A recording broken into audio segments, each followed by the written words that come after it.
cigar making in the area by Larry Roeder at Tabor Church, United Church, at 7 o'clock. So if anybody's interested in learning about how cigars were made in this area, it should be a good program.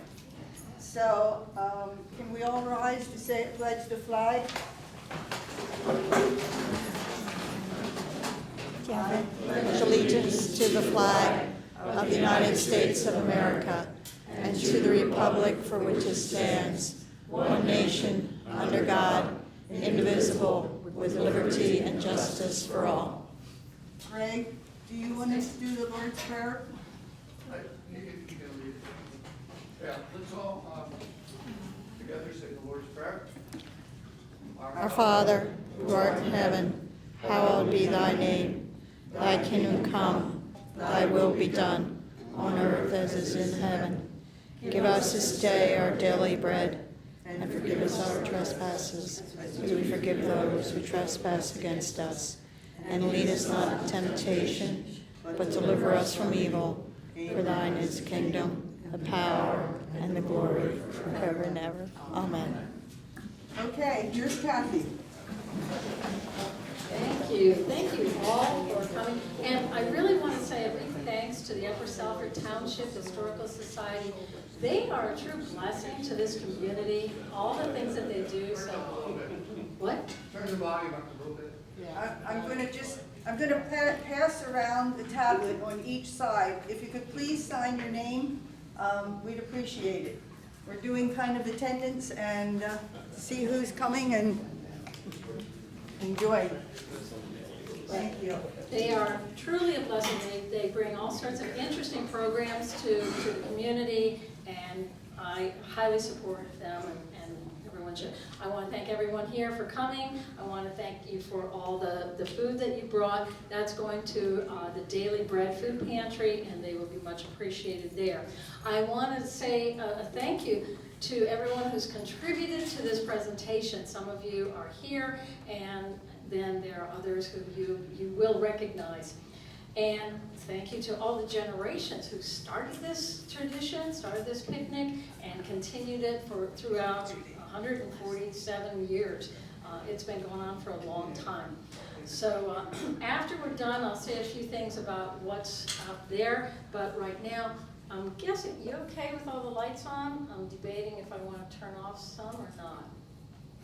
See if I turn them off or... Yeah, I think I will, but we'll get this started.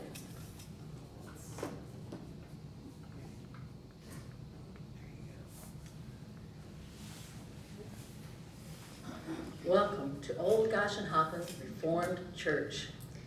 It's 2024, and in September, we'll be hosting our 147th Oyster Picnic. So sit back, relax, and enjoy some stories about this historic event.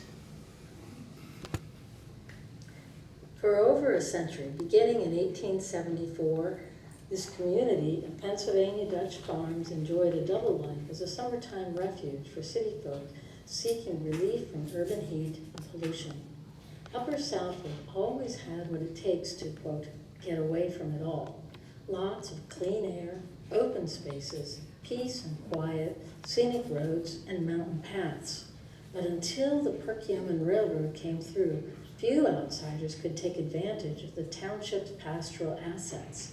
Once these delights could be sampled for the mere price of a train ticket, summer visitors began arriving in droves.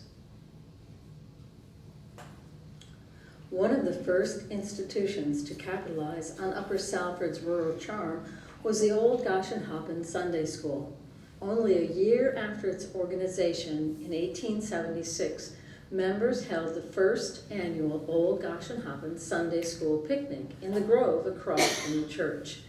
The featured fare at the cookout was oyster stew, a favorite dish of Pennsylvania Dutchmen. Other victuals rounding out the menu included roasted peanuts, ice cream, and watermelon. Children often topped off their feasts with penny candy, while men enjoyed after-dinner cigars. Throughout the day, picnickers were serenaded by a local band. So widely popular did the Sunday school's annual feast become that a special train had to be run on the day of the picnic to accommodate crowds of Norristown and Philadelphia residents headed for Upper Salford. Upon reaching its destination, the train was shunted to a siding in Salford Station, where it sat for the rest of the day, waiting to return home with its contented cargo in the evening. Many people who lived closer to Old Goshenhoppen traveled to the picnic site by horse-drawn carriage. A woman living along Old Skipback Road in the early 1900s counted 150 buggies passing her place one year, all filled with folks headed for the Old Goshenhoppen and a date with oyster stew al fresco.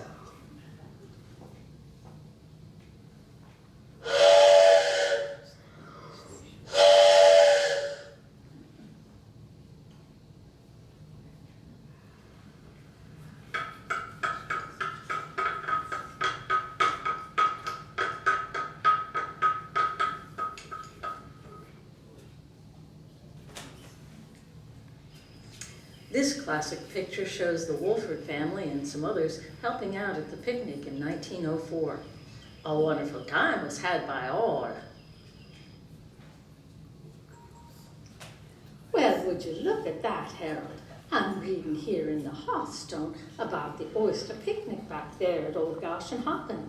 They went through 9 barrels of oysters, 7 bushels of peanuts, 610 quarts of ice cream, a huge load of watermelon. Why, they figured about 5,000 folks attended and they parked almost 1,000 vehicles. Well, it sure was fun, and we need to plan to be there again next year. Every year is a little different. Notice in 1975, the entertainment was the Singing Grandmothers and the Souderton Senior Citizens Band. And look, they even had pony rides. Here are some posters from more recent oyster picnics.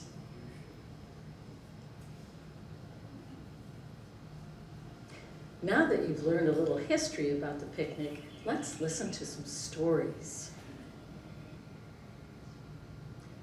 Hi, I'm Judy Moyer, and I would like to share with you some of my memories. My earliest memory of the oyster picnic goes back to my childhood.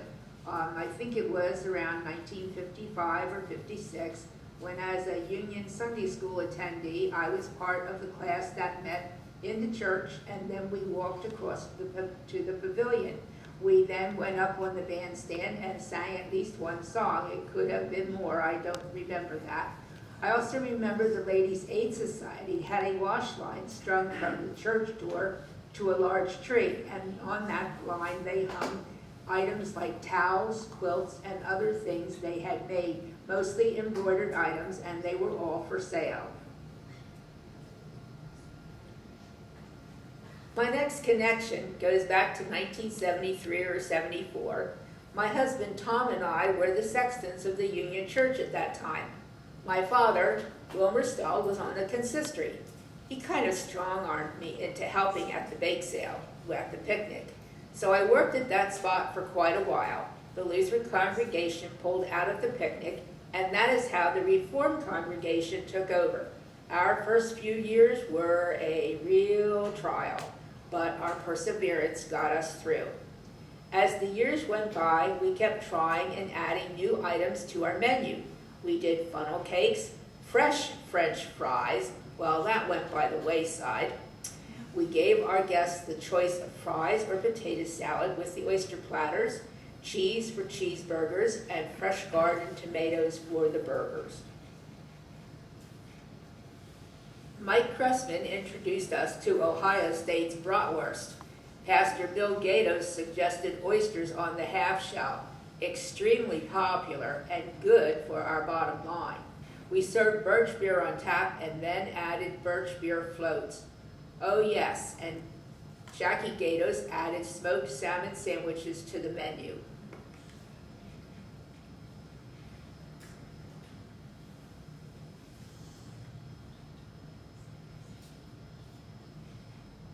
The oyster picnic is definitely a lot of work. On Friday morning, you could hear the symphony of wooden mallets cracking the OTC crackers, the chatter of many voices, and the whir of food processors cutting up 250 pounds of cabbage for our homemade pepper cabbage.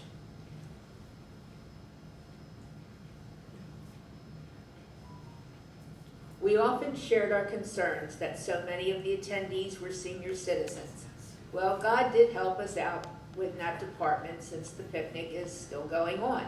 The Oyster picnic was a meeting place for old friends. My mother, Emma Stahl, looked forward to seeing familiar faces as they came by the bake sale table. People came from near and far, Philadelphia, Allentown, and towns in between.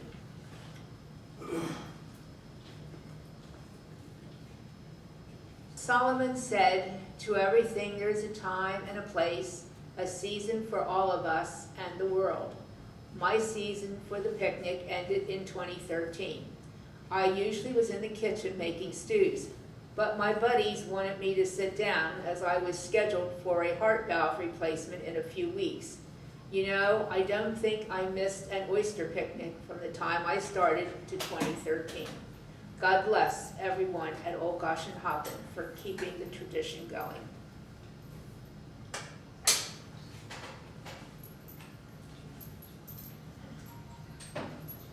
I'm Bill Gatus. I was pastor of Old Goshenhoppen Church from 1992 to 2010.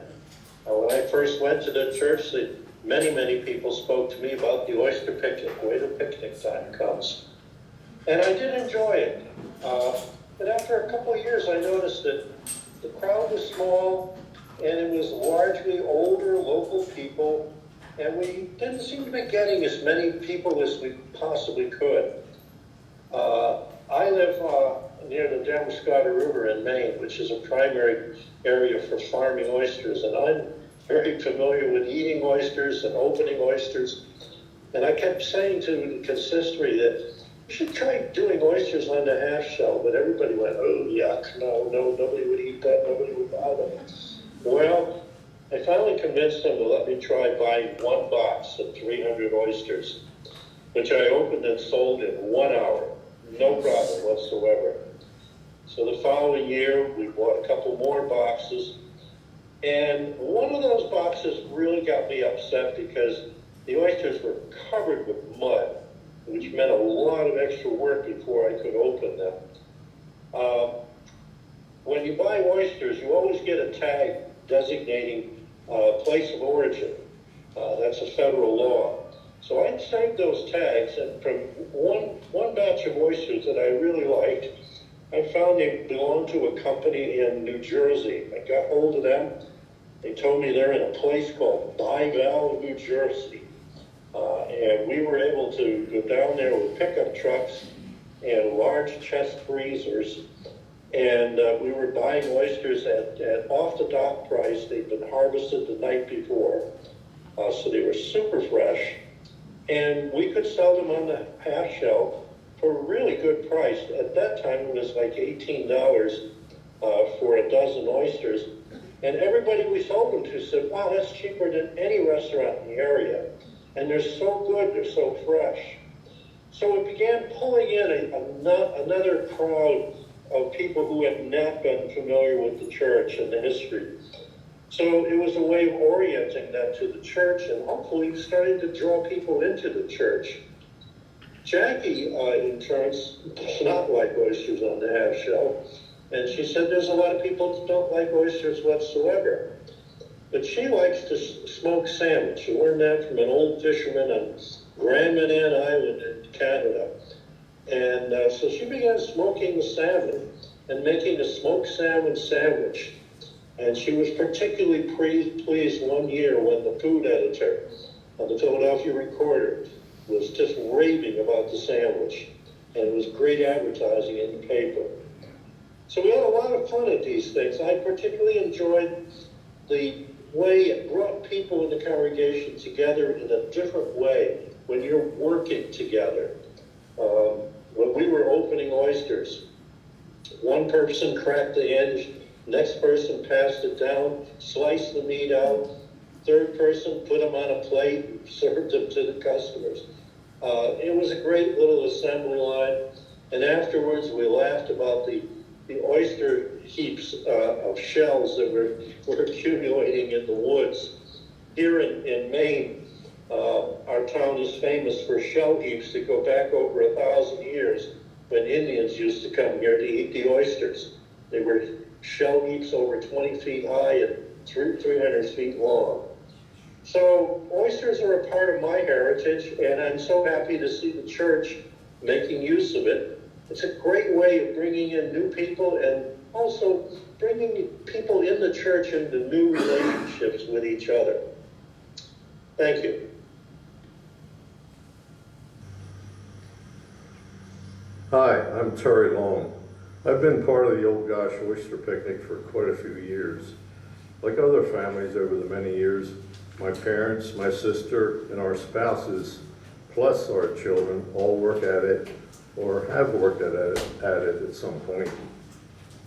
When I saw Bill's note, I remembered another picnic highlight in 2006 when we figured about 2,000 people attended, one of the largest in memory.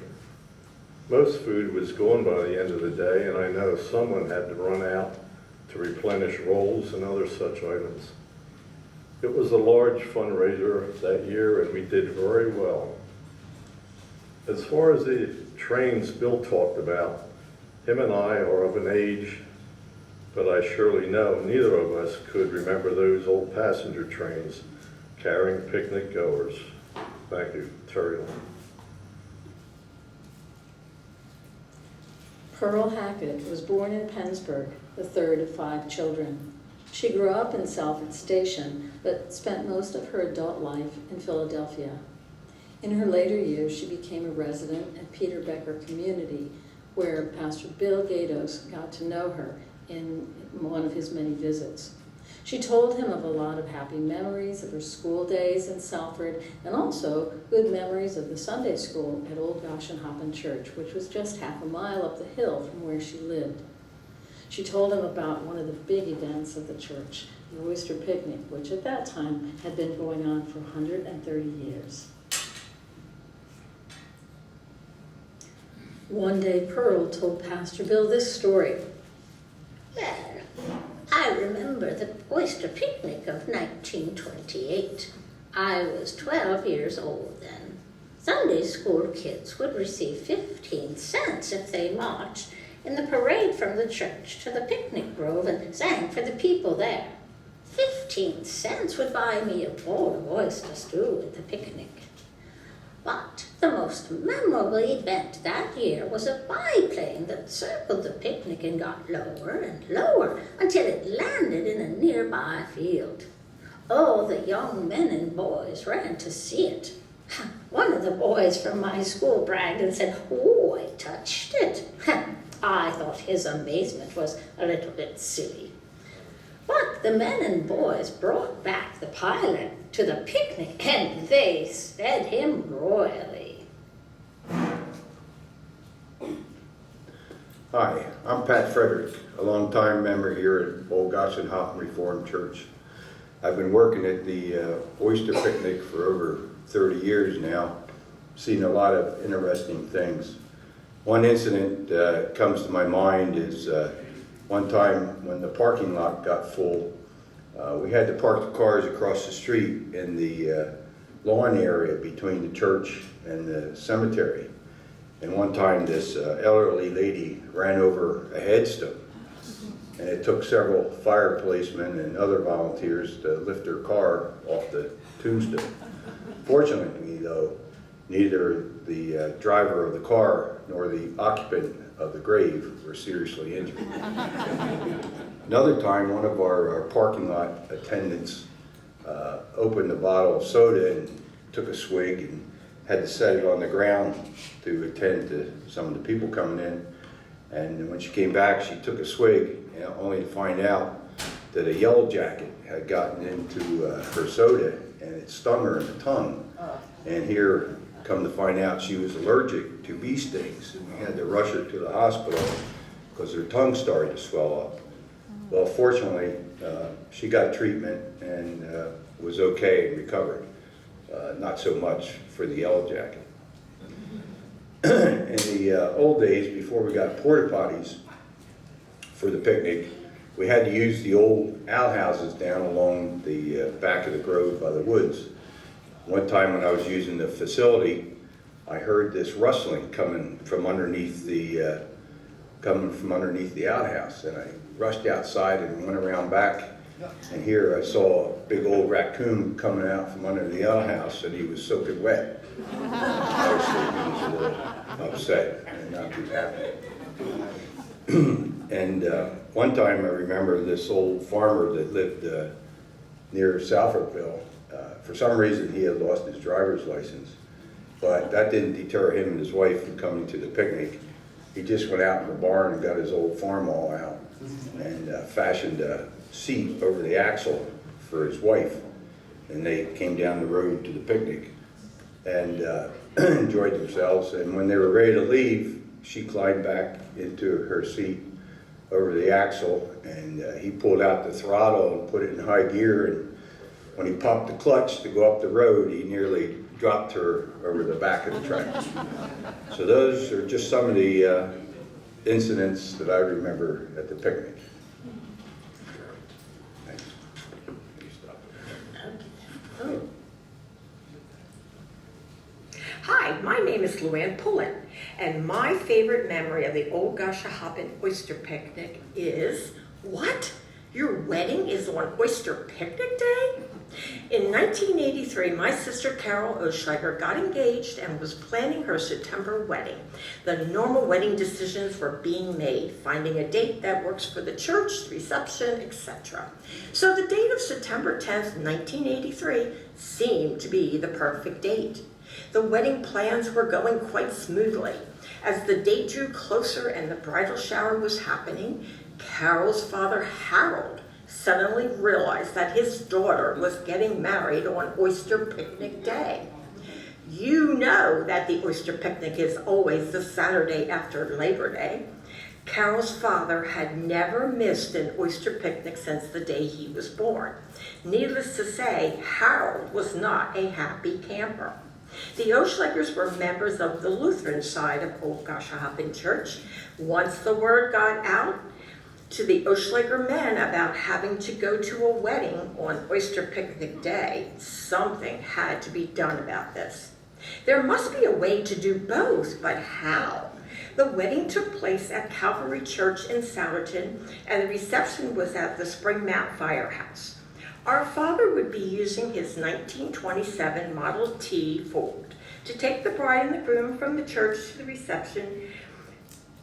To the reception, the Ford had an antique license plate, which means you can't drive it at night. Could this be a way to get a bowl of oyster stew? So Harold and his cousin Nathaniel dropped off the bride and groom at the reception and said they were taking the Model T home on Potato Road, and they would be back. I really don't know if they had it planned or thought of it on the way to the house, but Potato Road is not far from Church Road. I'm not really sure what people at the Oyster Picnic thought when two guys were standing in line, one in a suit and the other in a tuxedo for oyster stew. But this is Upper Salford, you know. No one seemed to realize how long they were gone other than our mother. So the happy ever after was for Carol and Paul and Harold, who never missed an oyster picnic until the day he died at the age of 85. Through heart attacks and strokes, he was always there for his oyster stew each and every year. Hello, my name is Hal Aldifer. My wife is Cheryl Aldifer, and we lived in Upper Salford. We still live in Upper Salford Township since 1978. And we live right down the road from the old Goshenhoppen Church in Upper Salford. And we look forward to attending the Oyster Picnic every year. So it wasn't until our children were having a conversation with their great-grandmother back in 1997 that I learned an interesting fact that I had to do some investigation to make sure it was valid, but it is. and it's about my grandmother and grandfather. My grandmother was Susie Clemens, and my grandpa is Abe Landis. So my grandmother, Susie Clemens, was one of 10 children, actually 12, 2 passed, 5 girls and 5 boys, born in Mainland at the Pleasant Valley Farm back in 1910. The Pleasant Valley Farm has gone on to become Hatfield Packing Company, and to this day is still a family-owned and operated business. She would walk or ride a bicycle to a one-room schoolhouse through 8th grade, located where the Mainland Golf Course is currently found. Actually, she said she was very fortunate to even go to school through the 8th grade because a lot of her siblings didn't go that far, but her parents were very adamant that the children all got a good education. Her days were filled with doing chores around the homestead, selling their pork products at farmers markets, and in addition to keeping up with her schoolwork. In September of 1924, when she was only 14 years old, her parents took her and some of her siblings to the old Goshenhoppen Oyster picnic for a special treat. Unbeknownst to her, my future grandfather, Abram Landis, who was 17 years old at the time, was also visiting the picnic grove at the same time. Well, lo and behold, and I'm not sure if the oysters had anything to do with it or not, my grandmother said my grandpop started flirting with her, and the two of them hit it off actually very well. As you probably guessed, 3 years later they were happily married, and they raised their 4 children, Grace, who's my mom, Abe, my uncle, and my aunts Janet and Nancy in the Satterton area. So I can honestly say if it wasn't for the annual Old Goshenhoppen Oyster Picnic, I likely wouldn't be here today writing this story. On top of that, I just checked this morning, it's May of 2024. There are 161 offspring from that chance meeting at the Old Goshenhoppen Oyster Picnic. The picnic has always been a fundraiser, but it also binds us together in fellowship. A few years ago, Bible verses were posted in various places as inspiration. They've been interspersed throughout this presentation as well. Jesus says in Matthew 20:26-28, "Whoever wants to become great among you must be your servant, and whoever wants to be first must be your slave, just as the Son of Man did not come to be served, but to serve."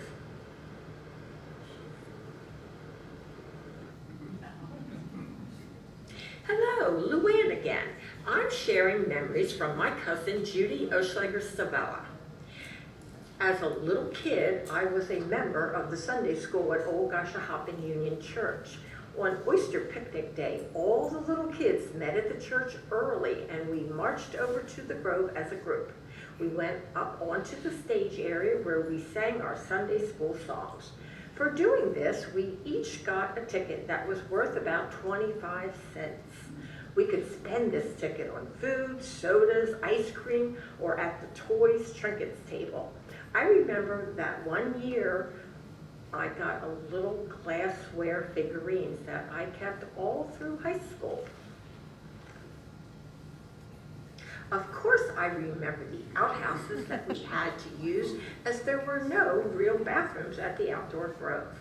But we had swings, seesaws, and plenty of room to run around. It was a wonderful day to spend with family, friends, and church members. All of our family members worked that day. My grandfather shucked oysters, my grandmother cooked in the kitchen, my aunt helped take orders and serve food. My uncle worked to open all the A-Treat soda bottles while the oldest relative